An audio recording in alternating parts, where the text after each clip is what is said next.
Hello guys, welcome to our channel जेदे online class. आज हम लोग क्या करने वाले हैं, कौन सा सब्जेक्ट पढ़ने वाले हैं। इंजीनियरिंग के 7th सेम में जो कैड कैम सी है ये सब्जेक्ट है, वो आज पढ़ेंगे हम लोग। तो उसमें से एक इम्पोर्टेंट टॉपिक है जो कि है बेजियर कर्व। ठीक है, तो बेजियर कर्व में क्या है, बेजियर कर्व के पहले एक कर्व हम लोग को पढ़ दिया गए हैं सिलेबस में, लेकिन बेजियर कर्व पे ज्यादा न्यूमेरिकल पूछे जाते हैं कॉन्स्टेंटली। तो पहले हम लोग बेजियर कर्व देखेंगे। तो बेजियर कर्व क्यों मतलब इन्वेंट किया गया, हर्माइट स्प्लाइन कर्व भी था लेकिन उसके कुछ डिसएडवांटेजेस थे, तो वो इम्प्रूव किए गए हैं बेजियर कर्व में। तो अभी देखते हैं बेजियर कर्व की क्या कैरेक्टरिस्टिक्स है, उसके क्या प्रॉपर्टीज है। तो Bezier curve does not use tangent and vectors for controlling the shape. मतलब हम लोग को पता है कि ऑटोकैड में हम लोग को वेरियस मशीन्स के शेप बनाने पड़ते हैं, तो कंप्यूटर का भी वो शेप बनाने के लिए कुछ ना कोई प्रोग्राम देना पड़ेगा। कोई भी स्पेसिफिक पॉइंट पहले हम लोग को सिलेक्ट करने पड़ते हैं। तो उसके लिए अगर हर्माइट स्प्लाइन कर्व मेथड हम लोग यूज करेंगे तो उसमें टेंजेंट और वेक्टर्स का भी इस्तेमाल किया जाता था, लेकिन उसकी वजह से क्या होता था, अगर पॉइंट में जरा सा भी चेंज हो जाता था तो पूरे डायग्राम का शेप चेंज हो जाता था। तो इसीलिए बेजियर कर्व में वो ड्रॉबैक को इम्प्रूव किया गया और उसमें टेंजेंट और वेक्टर का इस्तेमाल नहीं किया जाता। और सेकेंड कैरेक्टरिस्टिक्स क्या है, Bezier curve is symmetrical with respect to u and 1 minus u. This means sequence of control points can be changed without changing shape. मतलब देखो, अभी जैसे मैंने बोला हर्माइट स्प्लाइन कर्व में क्या होता था, थोड़ा भी पॉइंट एक्सचेंज हो गए। देखो इस डायग्राम में मैंने दिया है, जैसे P0 और P3 है, ये दोनों एक्सचेंज हो गए तो क्या हो जाएगा, ये कर्व जो बना है उसका शेप ही चेंज हो जाता था हर्माइट स्प्लाइन कर्व में। लेकिन बेजियर कर्व में क्या हो गया, वो जो भी डायग्राम है वो u और 1 माइनस u के रिस्पेक्ट में सिमेट्रिकल है। तो अगर हम लोग पॉइंट भी एक्सचेंज कर लिए तो क्या हो जाता है, कोई भी चेंज नहीं होता है शेप में। तो बेजियर कर्व ये एक फ्लेक्सिबल मेथड है कोई भी कर्व किसको ड्रॉ करने के लिए। तो ये था बेजियर कर्व। तो अभी बेजियर कर्व में इक्वेशन कौन सा है, पैरामेट्रिक इक्वेशन क्या है, और बेजियर कर्व का जो न्यूमेरिकल पूछा जाता है यूनिवर्सिटी में वो अभी हम लोग देखेंगे। ठीक है, तो पैरामेट्रिक इक्वेशन जो हम लोग को बेजियर कर्व के न्यूमेरिकल्स होंगे उसमें यूज होने वाला है। तो ये फॉर्मूला है, देखो क्या फॉर्मूला है, देखो P of U parametric equation with respect to U P0 1 minus U raise to n। ये दिखने में बहुत बड़ा फॉर्मूला दिख रहा है, लेकिन इसमें भी देखो एक स्ट्रक्चर है, उसके हिसाब से ही फॉर्मूला बनाना है। तो वो मैं बताऊंगा, आप बस P0 1 minus U raise to n ये स्टार्टिंग का ध्यान में रखना है। फिर क्या है, देखो C of n minus 1 P1 U 1 minus U raise to n minus 1। अभी देखो ये उसके बाद कैसे रिपीट होता है, यहाँ पे n माइनस 1 है, यहाँ पे n माइनस 2 है। ठीक है, यहाँ पे P1 है तो यहाँ पे P2 हो जाएगा, यहाँ U रेस टू 1 है तो यहाँ U रेस टू स्क्वायर हो जाएगा। तो 1 माइनस U है यहाँ पे, और यहाँ पे n माइनस 1 है, यहाँ पे n माइनस 2 हो जाएगा। तो और यहाँ पे भी अगर आगे बढ़ाना है हम लोग को और तो कैसे हो जाएगा, यहाँ पे क्या था, P1 था, P1 U raise to 1 minus U, तो यहाँ पे C n 3 हो जाएगा। 2 के बाद क्या आएगा, 3 आएगा। यहाँ पे P2 था यहाँ पे, तो आगे हम लोग को करना है तो P3 आ जाएगा। यहाँ U का क्यूब हो जाएगा, 1 minus U raise to n minus 3 हो जाएगा। ठीक है, तो यहाँ पे हम लोग को देखो C ऑफ n 1 की वैल्यू निकालनी पड़ती है। तो उसका फॉर्मूला कौन सा है, C ऑफ n I मतलब कोई भी वैल्यू 1 2 3 कोई भी इंटीजर वैल्यू। ठीक है, अभी देखो मैंने न्यूमेरिकल आपको स्क्रीन पे दिख रहा होगा, तो उसमें 4 पॉइंट दिए हैं। कभी भी याद रखना बेजियर कर्व में जो जितने भी पॉइंट दिए, अगर सपोज 4 पॉइंट दिए हैं तो उससे एक कम वैल्यू लेनी है n की वैल्यू। तो यहाँ पे अगर 4 पॉइंट दिए हैं तो n की वैल्यू कितनी हो जाएगी, n इज इक्वल्स टू कितना हो जाएगा, 3। ठीक है, n की वैल्यू 3 हो जाएगी। अगर हम लोग को 3 पॉइंट दिए रहते तो एक वैल्यू कम, मतलब n की वैल्यू कितनी हो जाती, 2। लेकिन इस न्यूमेरिकल में कितने पॉइंट दिए हैं, 4, तो n की वैल्यू कितनी हो जाएगी, 3। ठीक है, तो अभी देखो हम लोग x कोऑर्डिनेट के लिए अगर इक्वेशन लिखेंगे तो कैसे होगा, देखो P0 में x कोऑर्डिनेट के लिए क्या है, ये 1 है। ठीक है, तो लेकिन उसके पहले हम लोग को C ऑफ n 1 मतलब 1 2 3 के तो यहाँ लिख रहे हैं हम लोग पैरामेट्रिक इक्वेशन में, लेकिन जो थर्ड कोऑर्डिनेट जो बचा है ये वाला, उसकी वैल्यू हम लोग को निकालनी है। तो C of n I, n मतलब ये 3, देखो यहाँ पे n की वैल्यू 3 आई हो चुकी है। तो 3 की n इज इक्वल टू 3 हम लोग को कहाँ से मिला, यहाँ से। तो n इज इक्वल टू 3, देखो यहाँ पे C ऑफ n 3 मतलब 1, ठीक है। तो ये फॉर्मूला में कैसे पुट करना है देखो, n फैक्टोरियल मतलब 3 factorial upon 1 factorial n minus मतलब 3 माइनस आई की वैल्यू कितनी है 1 फैक्टोरियल। तो इसको अगर फैक्टोरियल मतलब क्या होता है 3 इंटू 2 इंटू 1 अपॉन 1 फैक्टोरियल मतलब 1 हो गया, 3 माइनस 2 मतलब 2 फैक्टोरियल, ठीक है। तो 3 टू जा 6 और 2 फैक्टोरियल मतलब 2, 2 1 जा 2, 2 3 जा 6 मतलब 3 आया। मतलब सी ऑफ n आई की वैल्यू कितनी आई 3, ठीक है। वैसे ही अगर हम लोग को सी ऑफ n 1 निकाल लिया हम लोग ने, अभी सी ऑफ n 2 भी निकाल लेते हैं, सी ऑफ n 2, ठीक है। तो अभी इसमें देखो सेम फॉर्मूला होगा 3 factorial upon 1 factorial n minus I factorial, ठीक है। तो यहाँ पे देखो क्या होगा, अभी सी ऑफ n की वैल्यू तो हम लोग को पता है 3 है, 3, 2, तो 3 फैक्टोरियल यहाँ पे सेम रहेगा, यहाँ पे बस i की वैल्यू चेंज होगी जो कि है देखो 2 है यहाँ पे, ठीक है। तो 1 फैक्टोरियल 2, n की वैल्यू कितनी है 3 और i की 2, तो 1 फैक्टोरियल, तो 3 यहाँ पे क्या है i फैक्टोरियल, यह है n factorial upon i factorial in bracket n minus i factorial. तो यहाँ पे i की वैल्यू कितनी थी 1, तो यहाँ पे 1 फैक्टोरियल था, लेकिन इसमें क्या है i की वैल्यू 2 है, तो यहाँ पे कितना आएगा 2 फैक्टोरियल, ठीक है। यहाँ पे कितना आएगा 2 फैक्टोरियल और 3 माइनस 2 फैक्टोरियल। तो 3 फैक्टोरियल मतलब क्या होता है 3 इंटू 2 इंटू 1 अपॉन 2 फैक्टोरियल मतलब 2 इंटू 1, ये 3 माइनस 2 तो 1 फैक्टोरियल मतलब 1 ही हो जाएगा इसका वैल्यू। तो यहाँ पे 6/2, तो यहाँ पे भी आंसर कितना आएगा 3। मतलब सी ऑफ n आई की जगह पे हम लोग को कितना लिखना है 3 लिखना है, ठीक है। तो ये वैल्यू मिल चुकी है। तो अभी x कोऑर्डिनेट के लिए इक्वेशन कैसे बनेगा वो अभी हम लोग देखते हैं। तो ये फॉर्मूले थे पैरामीट्रिक इक्वेशन के और ये पॉइंट्स थे। अभी देखते हैं हम लोग x कोऑर्डिनेट के लिए अगर हम लोग को इक्वेशन बनाना है तो कैसे हम लोग वैल्यूज पुट कोऑर्डिनेट के लिए वैल्यूज पुट करने हैं।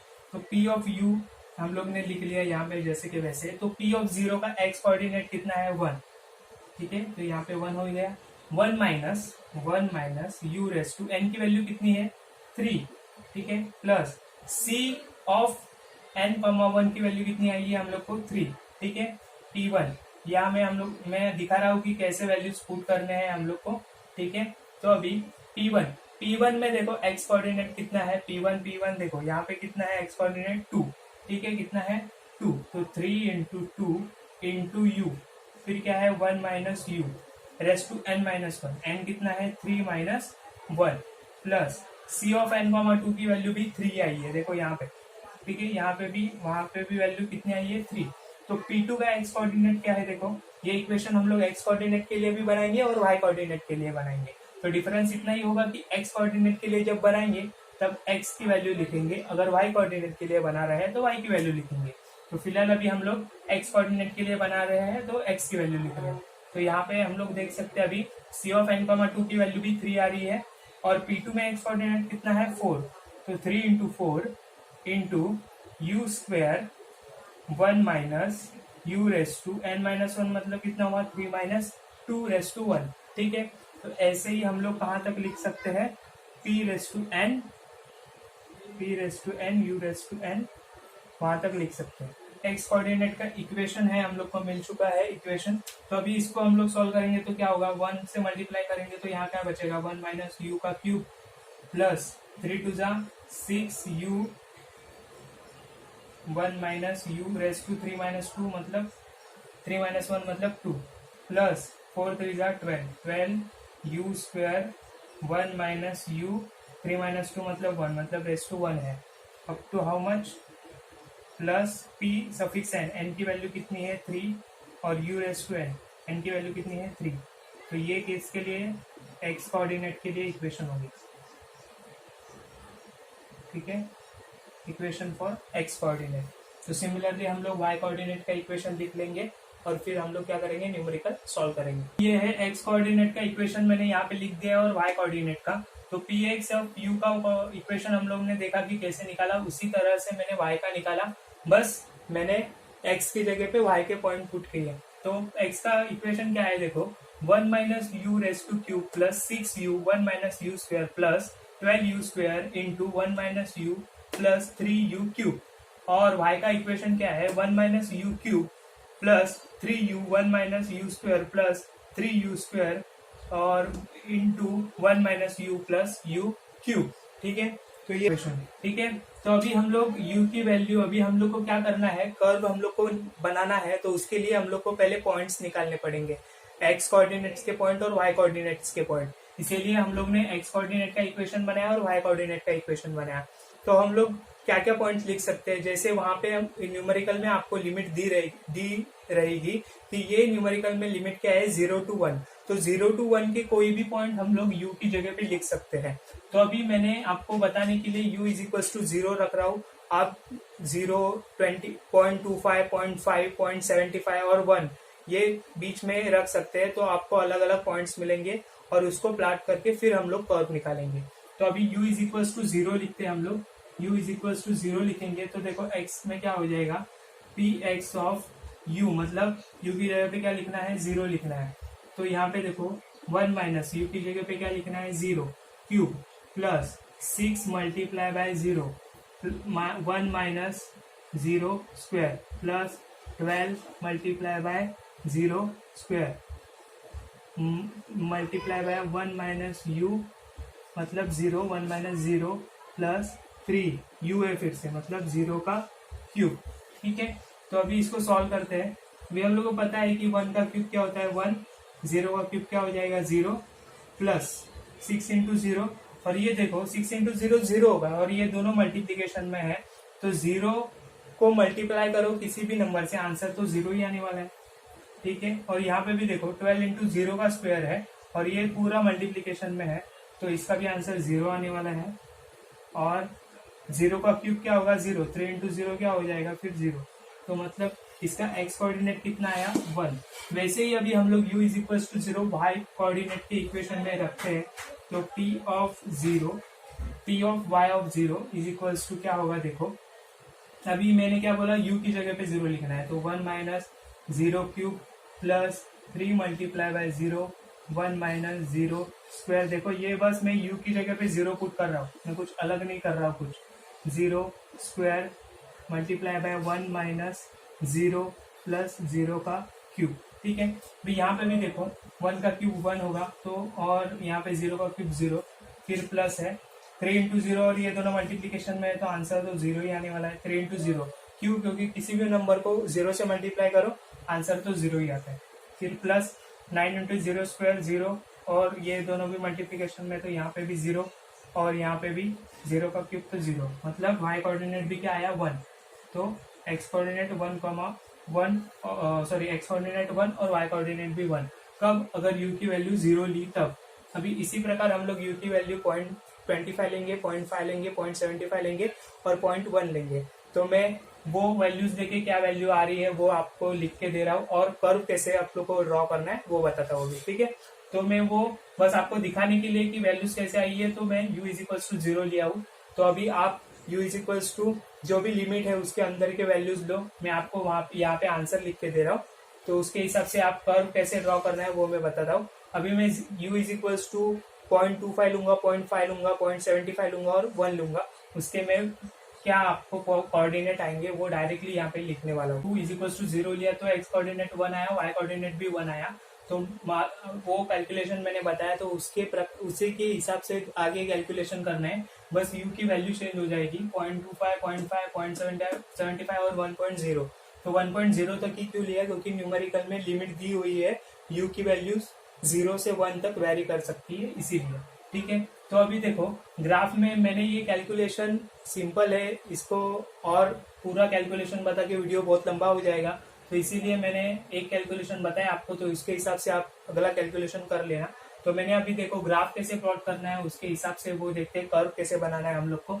तो अभी देखो u इज इक्वल टू 0 लिया तो x कोऑर्डिनेट भी 1 आया, y कोऑर्डिनेट भी 1 आया, तो मतलब x कोऑर्डिनेट भी 1 y कोऑर्डिनेट, मतलब पॉइंट अप्रोक्सीमेटली यहाँ पे आएगा। ठीक है, तो इसको देते हैं P0। ठीक है, तो अभी u इज इक्वल टू 0.25 लिया हम लोग ने, तो x कोऑर्डिनेट 1.8 मतलब 1.8 मतलब 1.5 के इधर होगा थोड़ा 1.8 और 1.2812, इसके आसपास वैल्यूज आएगी तभी भी चलेगा, ऐसे नहीं कि एकदम एग्जैक्ट वैल्यूज आएंगी इसकी। तो 1.2812 आई है, 1.2812 मतलब यहाँ पे ऊपर थोड़ा, तो ये लाइन देखो यहाँ पे अप्रोक्सीमेटली यहाँ पे मीट होगी, तो इसको देंगे हम लोग को, दे देंगे T1, ठीक है।